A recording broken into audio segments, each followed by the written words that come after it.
আইন শৃঙ্খলা অবনতি সুষ্ঠু পথে বাধা কিনা। আইন শৃঙ্খলা অবনতি হলো কোথায়? একটু মাঝে মধ্যে দু একটা খুন খারাপে হয়, যে হাদির একটা ঘটনা হয়েছে, আমরা এগুলো বিচ্ছিন্ন ঘটনা বলে মনে করি। এই ধরনের ঘটনা তো সবসময় ছিল। আগে কি আহসানুল্লাহ মাস্টার খুন হয় নাই? এরকম তো অনেক আগে হয়েছে, ঘটনা তো অনেক আছে।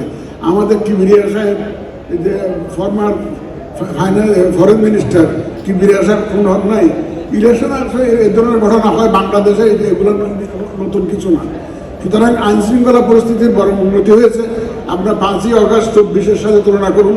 রাত্রে ঘুমাইতে পারছেন 4-5 দিন, এক সপ্তাহ যখন থানাগুলা অপারেশনাল ইনঅ্যাক্টিভ ছিল, পুলিশ স্টেশন ওয়ার্ক করছিল না, তখন আমরা যে অবস্থা ছিল, এখন তো অনেক উন্নতি হয়েছে ইনশাআল্লাহ। আমরা গতকালকেই তো আমাদের আইন শৃঙ্খলা বাহিনীর টপ ব্রাঞ্চ যারা তাদের সাথে সভা করেছি, প্রয়োজনীয় নির্দেশনা দিয়েছি। ইনশাআল্লাহ আমাদের আইন শৃঙ্খলা বাহিনী সম্পূর্ণ প্রস্তুত, যে ভবিষ্যতে যাতে ইলেকশনের সময় পর্যন্ত যাতে শান্তি শৃঙ্খলা যাতে বজায় থাকে এবং সুষ্ঠুভাবে যাতে নির্বাচন আমরা করতে পারি।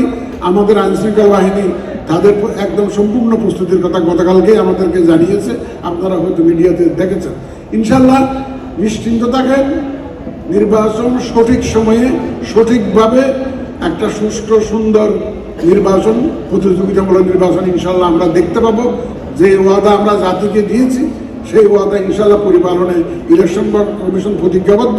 আপনাদের সবাইকে সাথে নিয়ে ইনশাআল্লাহ আমরা একটা সুন্দর নির্বাচন উপহার দেব। আপনাদের সবাইকে ধন্যবাদ।